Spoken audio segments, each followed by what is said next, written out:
Welcome back to At Home with Adam. First of all, I want to thank all of you who submitted your scone pictures from last week's video. I really appreciate it, and you should be very proud of yourselves. They look phenomenal. Today's recipe, we are going to be making cinnamon rolls with cream cheese icing. And don't worry if you do not like cream cheese icing, no worries. If you follow the link below, it will lead you to an alternative icing recipe that you can use. Let's get started. When making cinnamon rolls, we're going to do it in 3 different stages. The first stage is going to be the dough. The second stage will be the cinnamon filling, and then the third stage will be the cream cheese icing. Now for our first stage, the dough, the ingredients you're going to need is a stick of unsalted butter. You can use salted, that's fine. Whole milk, all-purpose flour, granulated sugar, sour cream, active dry yeast, kosher salt, spray to grease the bowl, and then 1 egg. So for the first part of the dough, what you're going to need to do is measure 1 cup of milk. Okay, 1 cup of milk.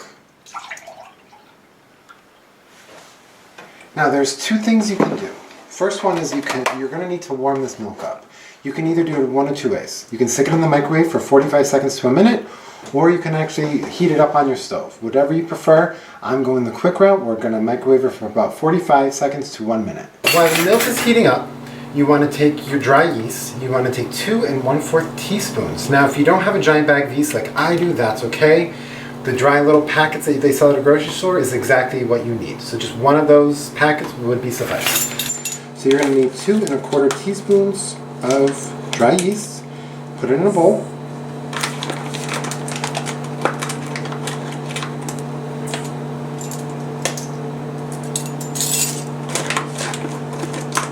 Okay. And set it aside. Now once the milk is out of the microwave, what you want to do is you want to pour about 3/4 of the cup into your yeast mixture. Okay.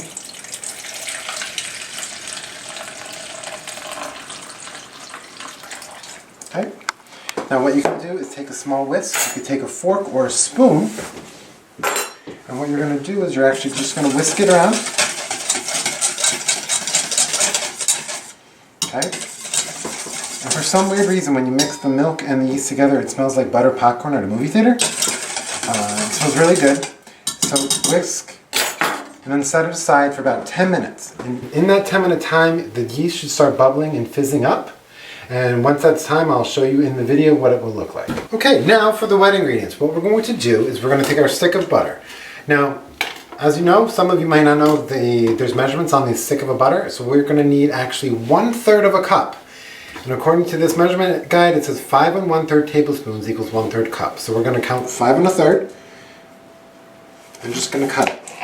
This extra we can save for the filling of the cinnamon roll. What we're going to do is we're going to take this butter and we're actually just going to melt it in the microwave. 30 to 45 seconds and then we're good on the butter. So once the butter is done, just leave it on the counter for a couple minutes so it can cool down, but you want it to keep it melted. Now you're going to take your mixing bowl and we're going to add the rest of our wet ingredients. We're going to take the 1 egg. And like what I told you last week, is we're going to put the egg in here outside of the bowl because we don't want a bad egg. Okay? Trust me, you guys, if it's a bad egg, you'll know. We're going to add the egg to the bowl. Okay? We're going to wait until this cools down just a little bit more with the butter. We're going to take 1/4 cup of sour cream. It's easy to do with a spatula or spoon, whatever you have. So 1/4 cup of sour cream goes right in the bowl. Okay.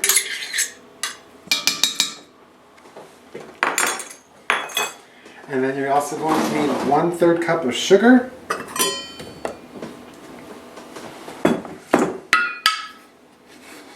Third cup of sugar.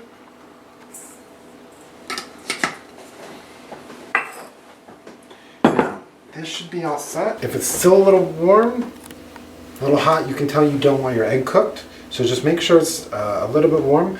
While this is cooling down just a little bit more, what I'll do is I'll attach it to the actual mixer. So we're going to add the bowl to the stand mixer. If you don't have the stand mixer, that's okay. You can do this next step with a hand mixer. You just might need to do it a little extra longer. What we're going to do is we are going to attach the paddle attachment for this step. So once I attach the paddle attachment, I'm going to go grab the butter because it should be nice and cool now. Now, I'm going to bring up the bowl to the mixer, and I'm just going to drizzle the butter in just a little slowly, get it nice in the bowl, and I'm going to turn the mixer on a slow, steady beat. So probably the first one, maybe the second one.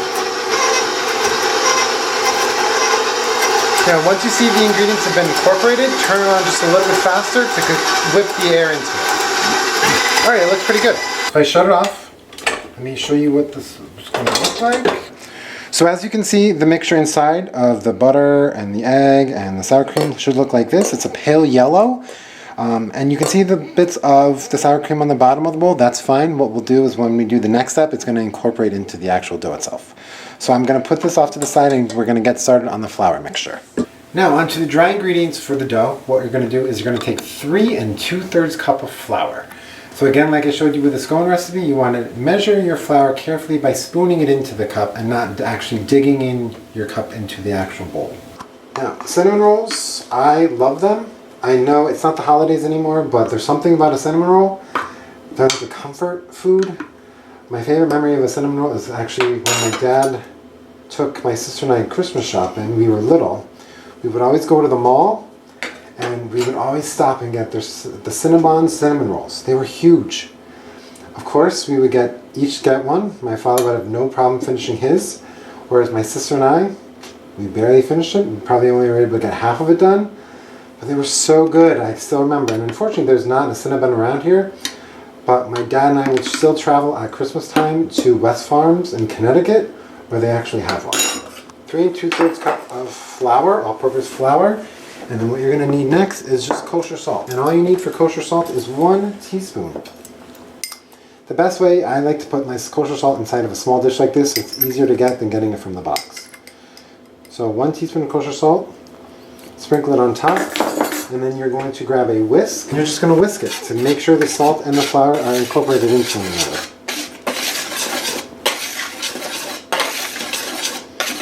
Just quick whisk, just like that. Now we're going into the step where we combine the wet and the dry ingredients together. But first, we're going to take that 1/4 cup of milk that we just had sitting there and we're going to add it to our mixture along with just half of the flour mixture. You're going to add half of the flour mixture in it and then you're just going to give it a slow mix with your beater. So again, you could do it with a spoon, you can also pour it in, but you want as much of this mixture as possible. Put it on a slow stir. You don't want to do it fast, maybe go up to a 2.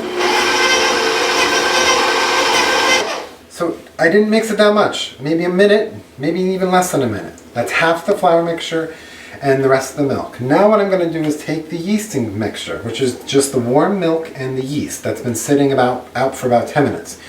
You're going to pour this in, okay? And make sure there is no yeast remnants on the bottom or the sides. So if there is, you can take a spatula. This one's pretty good. You want as much yeast from the bowl back into your mixture. Turn on your mixer slowly. Really wet, like mud and porridge, and it's going to smell really wet for right now, so don't worry. You still have the other half of the flour mixture to add.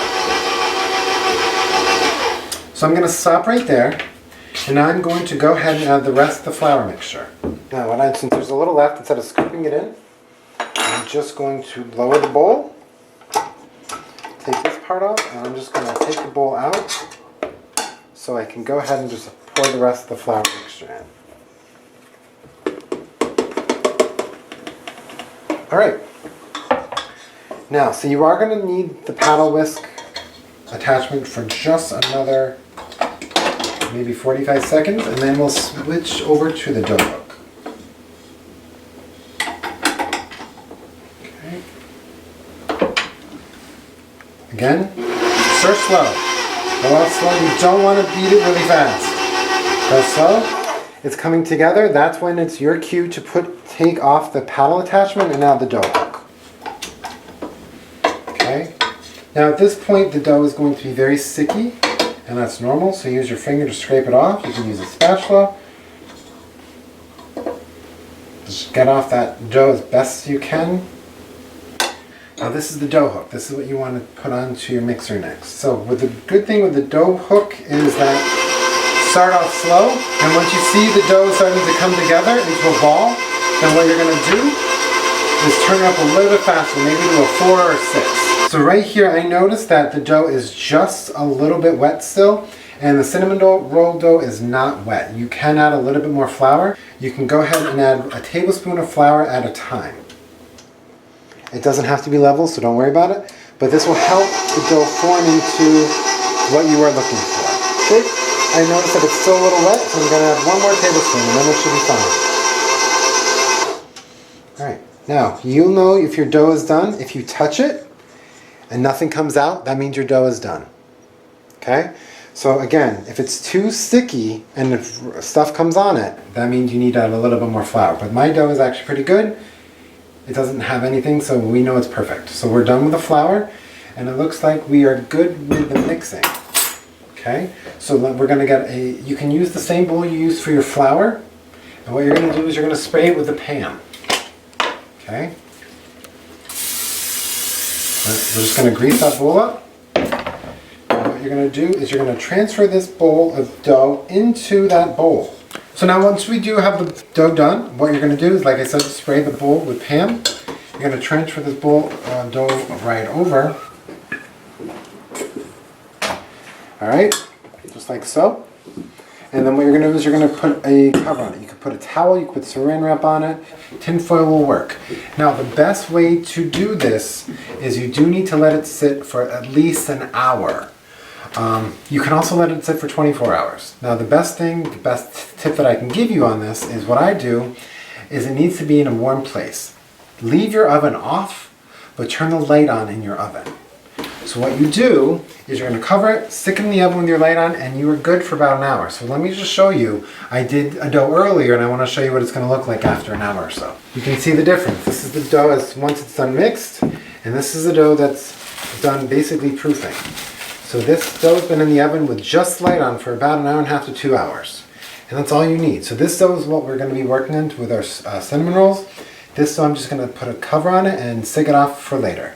Now we're on to stage 2. While the dough is in the oven or wherever on the counter proofing for the next hour or so, I'm going to get started on the filling. So all the filling is 3 ingredients. It's brown sugar, ground cinnamon, and butter. Simple. And then as you can see, this is the dough that we just pulled out of the oven. So that's done proofing. So we're going to get started on the filling next. So first step is we are going to do a tightly packed cup of brown sugar, light brown sugar.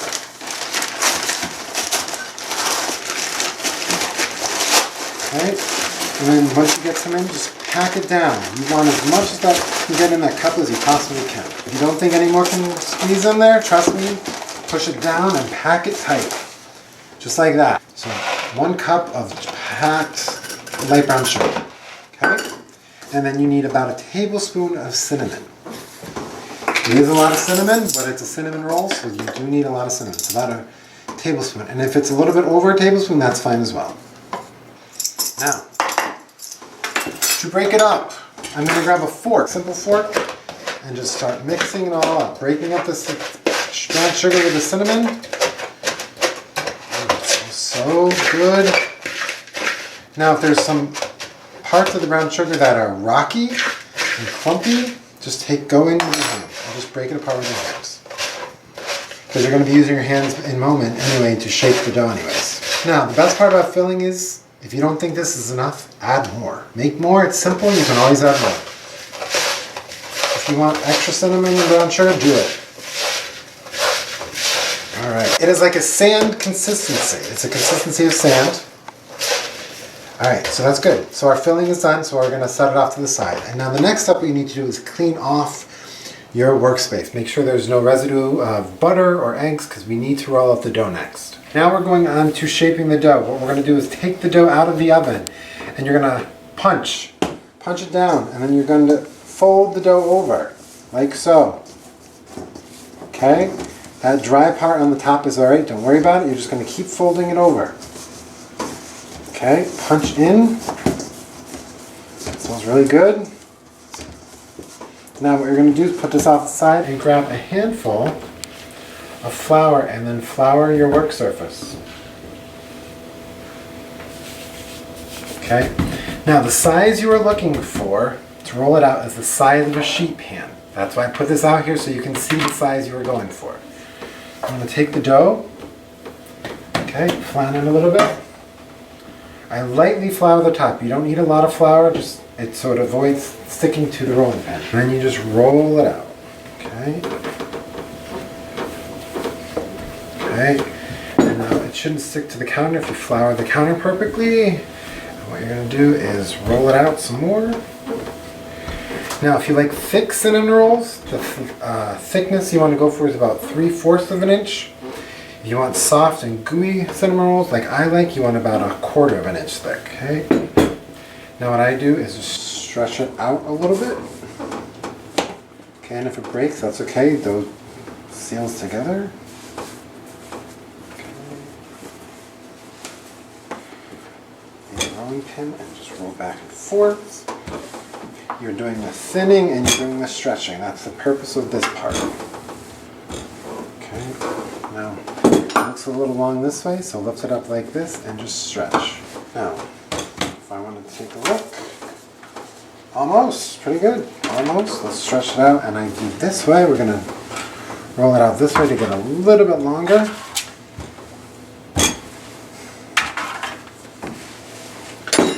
Alright, it doesn't need to be a perfect rectangle, but you want it kind of to be shaped like this. Alright, now it's ready for the filling. So now what we're going to do is we're going to take a stick of butter. Now what I did is I left this butter out for maybe 2 to 3 hours to get nice and soft. It makes it so much easier to spread on the dough. So to do this, I'm just going to take off the wrapper, not all the way, but because I can use it as something to hold on to. And then I just wipe the dough with the butter. And you're going to use this whole stick. Okay, wipe it, get the sides. And honestly, once you get to the point that it's too messy, grab a knife and just start spreading it on. Okay, you can use a spatula, you can use a knife, you can even use your fingers. Spread that on. Get every part of that dough, because the butter also helps it make it moist. I didn't use a whole stick, so if you want to use a whole stick, go ahead, but honestly, I think this is pretty good. Every part of it is covered. Now, my favorite part is we are adding the filling.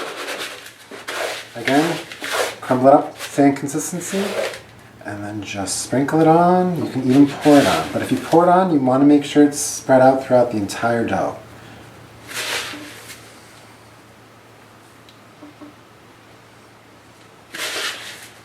Alright, so then I take my hand and I start flattening it out. Looking good, and that's just a clump of butter. Leave it in there, it's fine.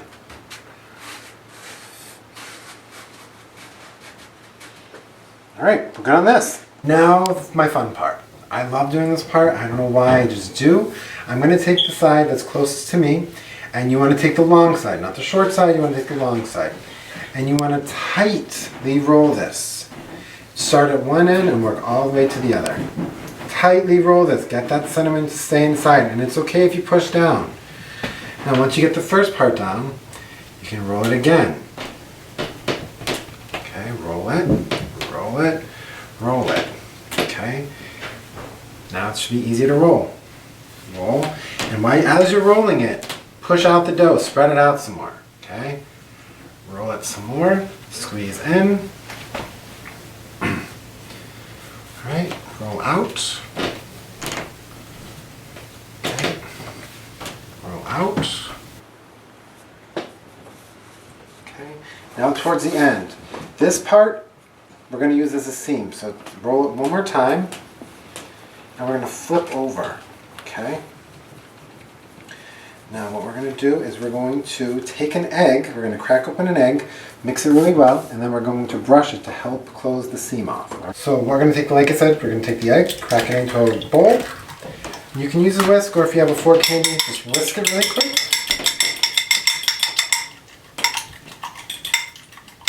Okay, put the fork off to the side, and then take your pastry brush, and then on the flap, you're going to just kind of paint it.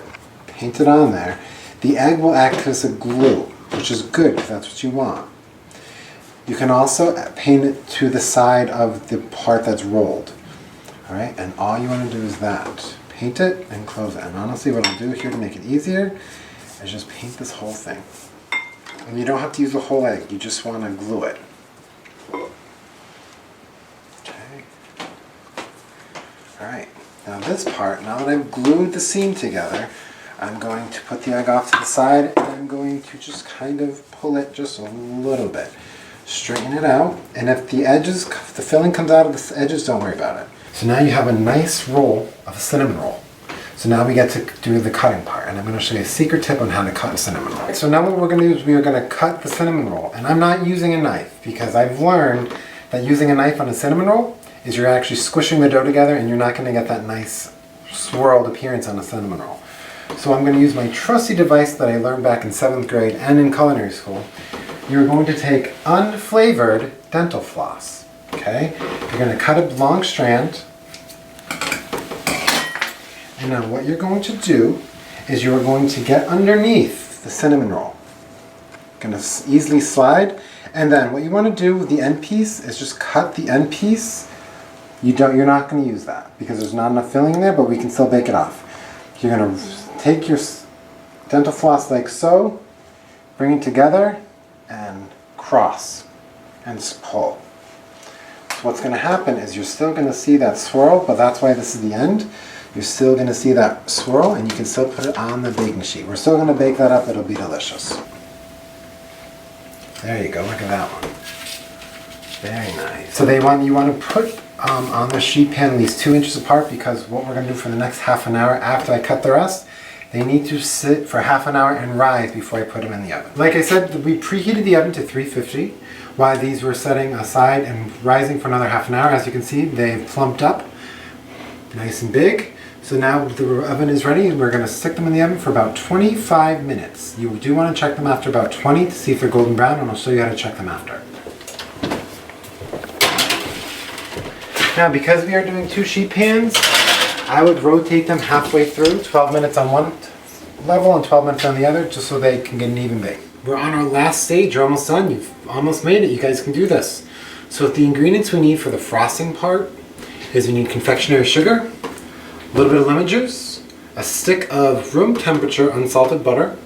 You needed a vanilla extract, and you need cream cheese. And again, with the cream cheese, it also needs to be room temperature because it's easier to work with. Awesome. So now what we're going to do is we're going to make the frosting. And into a mixing bowl that I use with the mixer itself, you're going to take 1 cup of powdered sugar, and you do need to sift it. So instead of 1 full cup, I'm going to do a half cup at a time because it is easier to sift. Okay. Put it here in the sifter and just shake it out. And if you get lumps that are being pain for you, just take a fork or a spoon or your hand and just flatten them down. Okay? And then I need another half a cup. Yeah, sift that.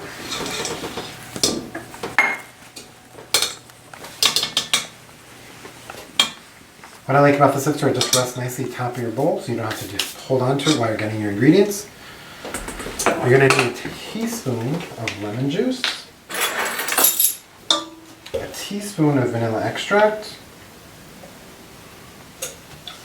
You're going to need a whole stick of soft butter. Again, I use the unsalted, and I've had this out for at least 2 to 3 hours. You do want to get it nice and soft. And then the cream cheese, you want exactly half of this. So there's lines like butter, it's 4 ounces. You just cut right down the middle of that line. Okay, and the part that you can just squeeze it, since it should be easy to work with. You can unwrap it, but why bother?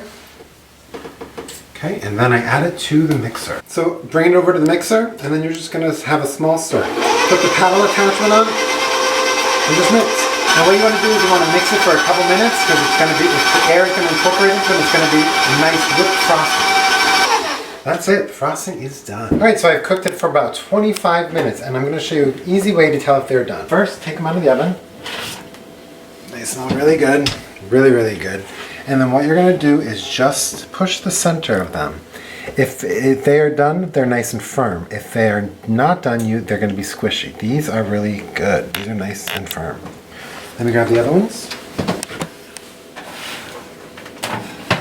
Look at that golden brown. Okay, look at that.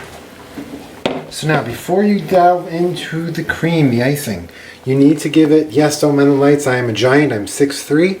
This kitchen is made for someone much smaller. But yes, so what you're going to do is wait a couple minutes, maybe 6-7 minutes, let them cool before you put the icing on it, and then you want to eat them. 6-7 minutes is up, time to frost and then enjoy. So what I'm going to do is take a spoonful of frosting that we made, cream cheese frosting, and just slide it on there. Oh. Now because I haven't frosted the rest of them, I'm going to take a little bit more frosting because I love frosting on the cinnamon roll. Get it nice, lather the top. And then you can eat your cinnamon rolls with your fingers, or you can cut them up. But I'm going old school, I'm going in. Oh yeah. The warm gooiness of the cinnamon and sugar. Oh wow, it is really good. Best served warm, definitely. So good. Alright, let me clean up and then I'll end. I'll talk to you guys in a few minutes. Congratulations, you did it. You made cinnamon rolls. Well, if you've enjoyed our video, please like, comment, and subscribe below. We have plenty of more videos along the way. If you've made the cinnamon rolls, please send us a copy of your picture to athomewithadam@gmail.com so we can showcase you in our next video. But as always, thank you for being part of my kitchen. I look forward to seeing you next time. And remember, reach for the sky. And if you missed, you'll still be among the stars. Thank you. See you next time. The jams I use for my scones, I made myself. So if you're interested in some of the flavors, please email me or comment below and we'll send you a list of all the jams flavors we have. Again, I have over 400 jars of jams that I made this past summer. And they are $6 a jar. So if you're interested, please let me know.